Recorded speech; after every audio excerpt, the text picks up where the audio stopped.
You're not my daughter anymore. Not unless you come to your senses and end this embarrassment. I placed the wrapped package on my mother's lap, stood up from her pristine white couch, and walked out of her house for what I thought would be the last time. My hands were shaking so badly I could barely turn the doorknob. Behind me, I heard my mother's voice crack as she screamed my name, but I didn't look back. That was Thanksgiving Day, 2023. The day I stopped trying to earn my mother's approval. But let me rewind, because this story doesn't start with a wrapped gift and slammed doors. It starts 3 years earlier, when I was 26 and thought I had my entire life figured out. I'm Alicia. I grew up in Scottsdale, Arizona, in one of those neighborhoods where everyone drives a luxury SUV and measures success by the square footage of their house. My mother, Linda, was a real estate agent who specialized in million-dollar properties. My father, Richard, ran a successful dental practice. On paper, we were the perfect upper-middle-class family. My older brother, Tyler, followed the script perfectly. Harvard undergrad, Columbia Business School, married a lawyer, bought a house 3 blocks from our parents. He was the golden child, the one who made all the right choices, who understood what it meant to maintain our family's status. I was supposed to follow that same path. And for a while, I did. I graduated from Arizona State with a degree in marketing, landed a job at a prestigious advertising firm in Phoenix, wore designer clothes to work, dated men my mother approved of, men with impressive job titles and family money. But I was miserable. I spent my days creating campaigns to sell luxury cars and overpriced vodka to people who didn't need them. I'd sit in my high-rise office, staring out at the Phoenix skyline, feeling absolutely hollow inside. Every Sunday dinner at my parents' house, my mother would beam with pride, telling her friends about her daughter, the successful marketing executive, while I smiled and nodded and felt like I was dying inside. Then I met James. It was September of 2020, right in the middle of the pandemic. I'd started volunteering at a local food bank because I needed something, anything, to make me feel like my life had purpose beyond selling things. James was there every Saturday morning, organizing volunteers, sorting donations, always with this genuine smile that reached his eyes. He was a high school English teacher. He drove a 10-year-old Honda Civic. He lived in a modest apartment in Tempe. He made $52,000 a year, and he was the kindest, most thoughtful, most genuinely good person I'd ever met. We started talking during volunteer shifts. Then we started getting coffee after, then dinner. Within 3 months, I was completely in love with him. He introduced me to poetry, to hiking trails I'd never known existed, despite living in Arizona my whole life, to the idea that maybe success wasn't measured in dollar signs and job titles. 6 months into dating, he told me about his students, how one of them had written an essay about wanting to be a teacher someday because Mr. Carter, that was James, had been the first adult to really listen to him. I watched James's face light up as he talked about helping kids discover Shakespeare and Toni Morrison, and I realized I'd never once felt that passionate about selling luxury watches. That's when I started questioning everything. I began researching nonprofit work, social services, organizations that actually helped people instead of just making rich people richer. I found a position at a homeless outreach center, coordinating programs to help people get back on their feet. The pay was $45,000 a year, about half what I was making. But for the first time in my adult life, I felt excited to wake up in the morning. I didn't tell my mother right away. I should have known that was a mistake. I waited until I'd already accepted the job, already given my 2 weeks' notice at the advertising firm. It was a Sunday dinner in March 2021. Tyler and his wife Amanda were there, sitting across from me at my mother's dining room table, the one that cost more than my car. "So," I said, trying to keep my voice steady, "I have some news. I'm making a career change. I'm going to be working at a homeless outreach center, coordinating their job training and housing programs." The silence that followed felt like it lasted an hour. My mother set down her wine glass very carefully. "You're joking." "No, I'm really excited about it. The work they do is incredible, and I'll be able to actually make a difference in people's lives instead of what? Having a respectable career? Making good money? Building a future?" My mother's voice was rising. "Alicia, this is absurd. You worked hard to get where you are. Why would you throw that away to work with homeless people?" "I'm not throwing anything away. I'm choosing to do work that matters to me." Tyler jumped in, always the peacemaker. "Look, Allie, I get wanting to give back. But maybe you could volunteer on weekends instead of making it your whole career? I mean, think about your retirement, your future, buying a house. I've thought about all of that. I can still have those things. I'll just have less expensive versions of them, and that's fine with me." My mother stood up. This is because of that teacher boyfriend of yours, isn't it? James. He's putting these ideas in your head about money not mattering and helping people.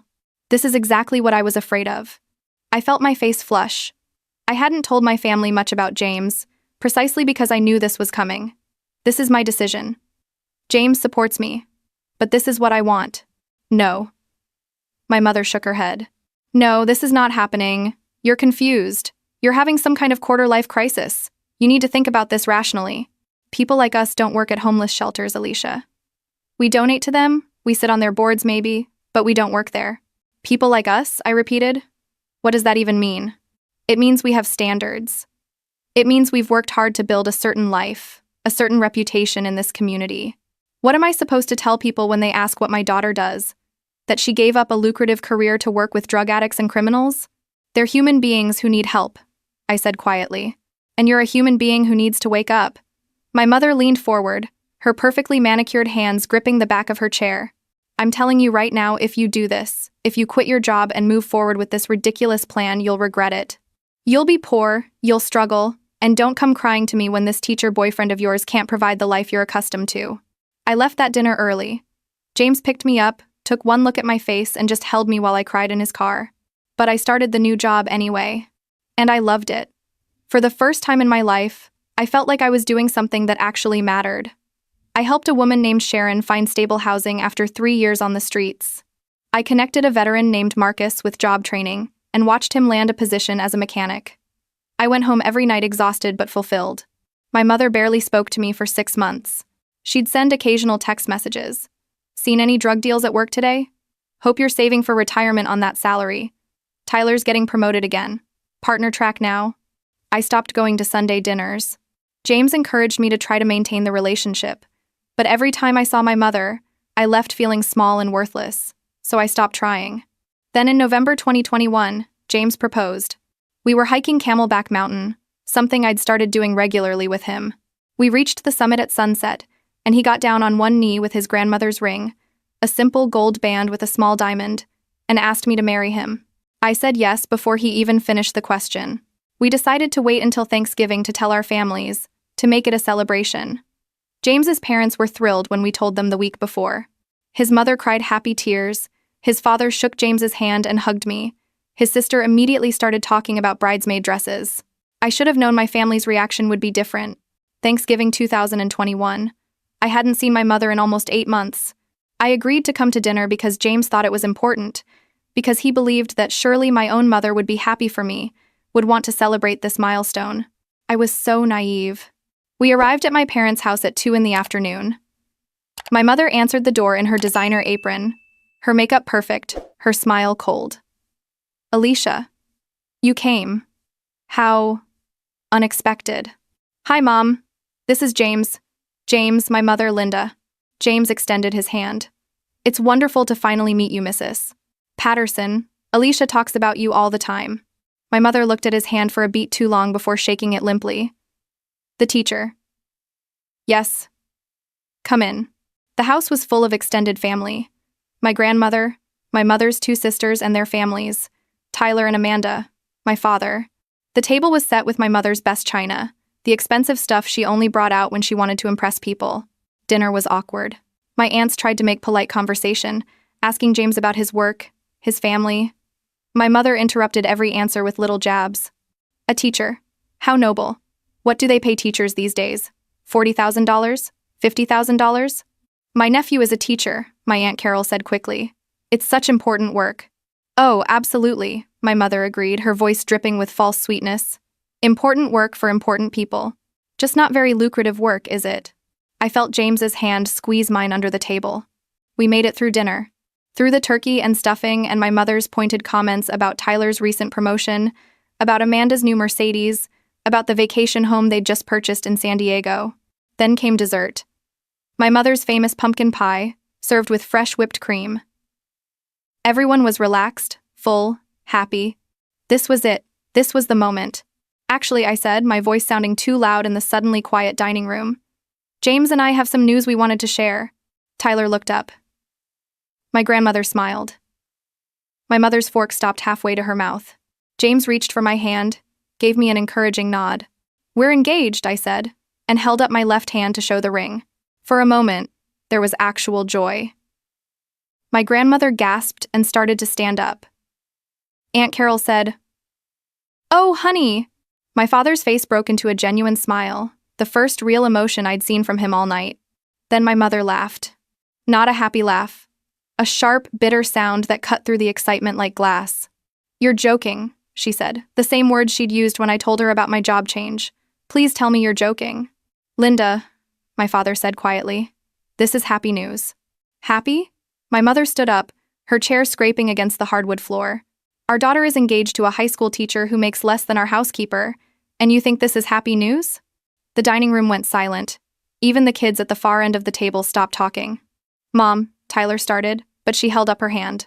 No, I've kept quiet long enough. I've watched her throw away her career, waste her education, work at that ridiculous shelter, all because of him." She pointed at James. "And now she wants to marry him? To legally bind herself to a life of mediocrity?" I felt like I couldn't breathe. James makes an honest living doing work that matters. He helps kids. He changes lives. "He makes $52,000 a year, my mother shouted. "You made $95,000 at your old job, Alicia. You were on track to make 6 figures by 30. And now you're going to marry a teacher and work at a homeless shelter? And what? Live in a tiny apartment forever? Never travel? Drive old cars? Struggle to make ends meet?" "We won't struggle," James said calmly. "We'll have enough. Maybe not for luxury vacations and designer clothes, but enough for a good life." My mother turned on him. "A good life? You have no idea what you're taking from her. She grew up with everything. Private schools, nice clothes, summer camps, trips to Europe. She deserves someone who can give her that life, not drag her down to your level." "Mom, stop it," I said, my voice shaking. "You're being cruel." "I'm being honest. Someone has to be." She turned back to me. "I'm telling you right now, Alicia, if you marry this man, you're making the biggest mistake of your life. You're settling. You're throwing away everything we've given you, everything we've worked for. For what? For love?" She said the word like it was disgusting. "Love doesn't pay the mortgage. Love doesn't fund retirement accounts. Love doesn't get you a seat at the country club." "I don't want a seat at the country club." I stood up too, my hands shaking. "I want a life that means something. I want to wake up next to someone who actually cares about other people, who doesn't measure everyone's worth by their bank account. I want to do work that helps people instead of just making rich people richer." "Is that really so terrible to you?" "Yes," my mother shouted. "Yes, it is terrible to me. Because I raised you to be better than this. I raised you to succeed, to have ambitions, to marry well and build a real future. And instead, you're throwing it all away for some idealistic fantasy about helping homeless people and marrying for love like you're in a goddamn romance novel." My grandmother stood up. "Linda, that's enough." "No, it's not enough. She needs to hear this." My mother turned back to me and her face was cold, calculated. "I'm going to give you a choice, Alicia. You can end this engagement, go back to your old firm, I'll make some calls, they'll take you back. You'll date someone appropriate, someone from a good family with a real career. Or you can marry your teacher boyfriend, and you can do it without me. You won't be welcome at family gatherings. You won't be in the family photos, and you sure as hell won't be in the will." I heard my father say Linda, Jesus Christ, but it sounded far away. "That's what you're giving me?" I asked quietly. "An ultimatum?" "That's what I'm giving you. A reality check. Choose wisely, Alicia. Choose the life you were meant to have, or choose to be poor and disappointing. But you don't get both." I looked around the table. Tyler looked stricken. Amanda was staring at her plate. My aunts looked uncomfortable. My grandmother had tears in her eyes. Only my father met my gaze. He gave me the smallest nod, and I understood. He couldn't stand up to her, not after 30 years of marriage, but he was telling me to do what I needed to do. I took a deep breath. "James, can you wait in the car for a minute? I need to get something." He looked confused but nodded, squeezed my hand, and left. I walked to my car, my heart pounding so hard I thought I might pass out. From the trunk, I pulled out a wrapped package. I'd prepared it weeks ago, just in case. I hadn't wanted to believe I'd actually need it, but some part of me had known. When I walked back inside, my mother was still standing at the head of the table, arms crossed, looking triumphant. "Changed your mind already?" she asked. "No," I said, "but I brought you a Thanksgiving gift. I was going to save it for Christmas. but I think now is the perfect time. I placed the package on the table in front of her. She looked at it suspiciously. What is this? Open it, please. I think everyone here should see what's inside. My mother, never one to turn down a gift, tore open the wrapping paper. Inside was a large photo album, the expensive kind with thick pages and a leather cover. She opened it, and her face went white. The first page was a photo of me at age 7, school picture day. Underneath, I'd written in careful letters, 2nd grade. Mom told me I was getting chubby and needed to skip dessert. I was 48 pounds. She flipped to the next page. A photo of me at 10, at the science fair. Caption: 5th grade, science fair. I won 2nd place. Mom said it was embarrassing that I didn't win first, especially since the boy who won was from a poor family. She didn't come to the awards ceremony. Another page. Me at 13. 8th grade. I got a B in math. Mom grounded me for a month and said I was wasting my potential. Tyler got a B the same semester. He got taken out for ice cream. Page after page. Years of documentation. Photos and captions and memories. Me at 16. Mom told Mrs. Rodriguez, our housekeeper, that she was setting a bad example by bringing her daughter to work. She said, I don't want Alicia thinking it's okay to be poor. Me at 22. College graduation. I graduated summa cum laude. Mom's speech at dinner was about how expensive the tuition was and how I'd better make enough money to justify it. Me at 25. I told Mom I was thinking about changing careers to something more meaningful. She said, don't be stupid. Money is meaningful. Nothing else matters. The last pages were printed screenshots of text messages, the ones she'd sent me over the past year. Seen any drug deals at work today? Hope you're enjoying poverty. I'm embarrassed to tell people what you do. The final page was a letter. I'd written it 3 days ago. Mom, this is every moment I can remember when you made me feel worthless for not living up to your standards. Every time you chose status over kindness, money over morals, reputation over your own daughter. I'm giving this to you so you can see what you've done. So you can understand why I'm choosing to walk away.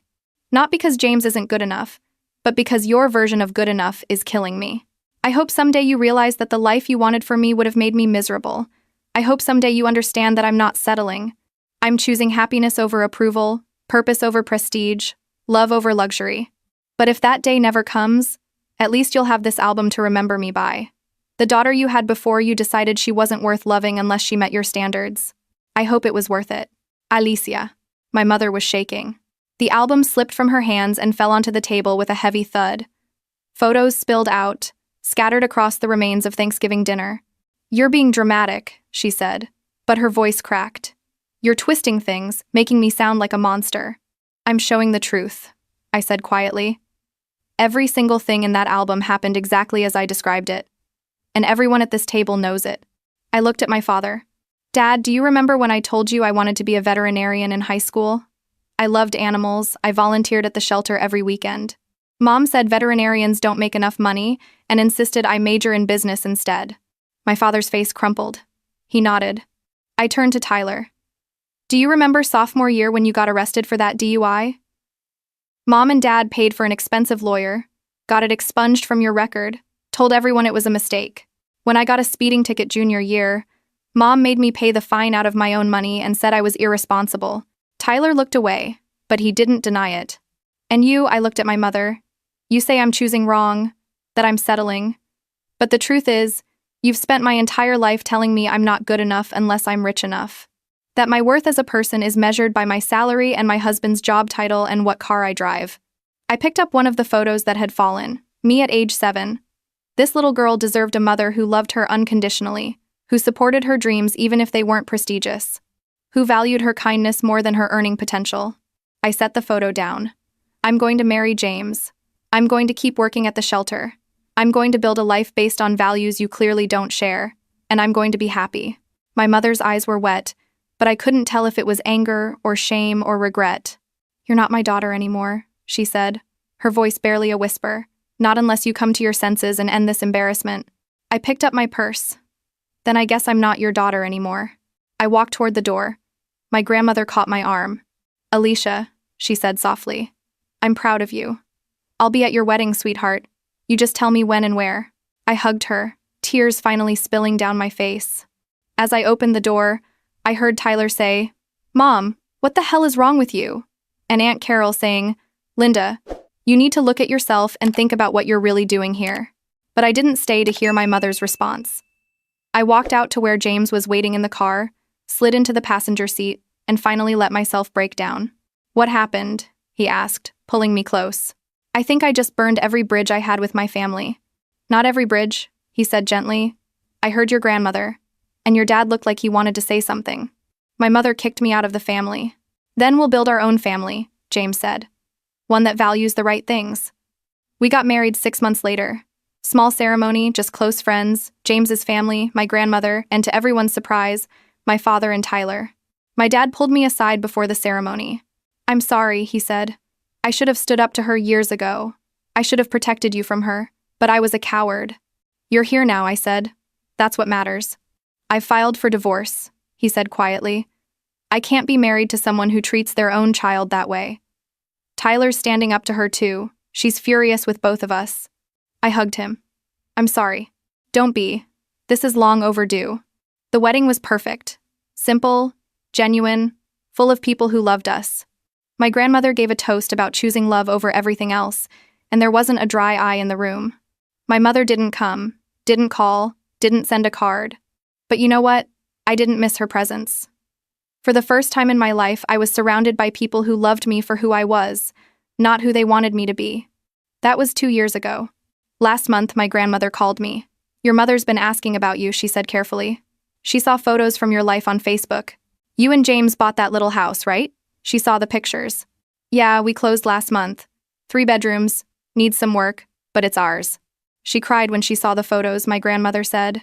She told me she'd made a mistake. "Grandma, I can't go through this again. I can't let her back in just so she can tear me down the next time I don't meet her standards." "I know, honey. I'm not asking you to. I'm just telling you she's realized what she lost. Your father's happily dating a woman who volunteers at a literacy center. Tyler's in therapy dealing with the favoritism issues. Everyone's moved on. And your mother is sitting alone in that big house, realizing that all her standards and status and money didn't buy her a family." I was quiet for a moment. "I hope she's okay," I said finally. "I really do. But I'm okay too. Better than okay. I'm happy, Grandma. Really, genuinely happy. And I can't risk that for someone who might not have actually changed." "That's very wise," my grandmother said. "And very sad. But I understand. Sometimes I think about that Thanksgiving. About the photo album, about my mother's face when she saw 30 years of her own behavior documented in photographs and captions. About walking out of that house and into a life I'd chosen for myself. I work at the shelter still. I'm directing the entire housing program now. Last month, we helped 43 people find permanent housing. Sharon, the woman I helped 3 years ago, now volunteers with us, helping other women who've been through what she's been through. James got Teacher of the Year last spring. His students threw him a surprise party. I watched him cry happy tears as 17-year-olds told him he'd changed their lives, he'd made them believe in themselves, he'd shown them that someone cared. We're not rich. Our house is small. We drive old cars. We shop at Target instead of Nordstrom. But every single day I wake up next to someone I love, who loves me back unconditionally. Every single day I do work that matters, that helps people, that makes the world a tiny bit better. Every single evening, we cook dinner together in our little kitchen and talk about our days and make plans for the future. And I think about my mother, alone in her big house with her designer furniture and her luxury cars and her country club membership, wondering where her family went, why her standards and her status couldn't buy her what I have. I don't hate her. I'm not even angry anymore. I'm just free. Free from the constant feeling of not being good enough. Free from measuring my worth in dollar signs. Free from choosing status over substance, reputation over real connection, luxury over love. That photo album sits on my shelf now. I look at it sometimes, not to dwell on the pain, but to remind myself how far I've come.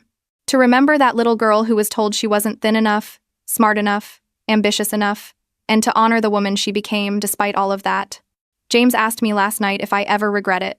Walking away, losing my mother, choosing this life over the one I could have had. I looked around our living room. At the couch we'd bought secondhand. At the photos on the wall of us hiking, volunteering, celebrating small victories.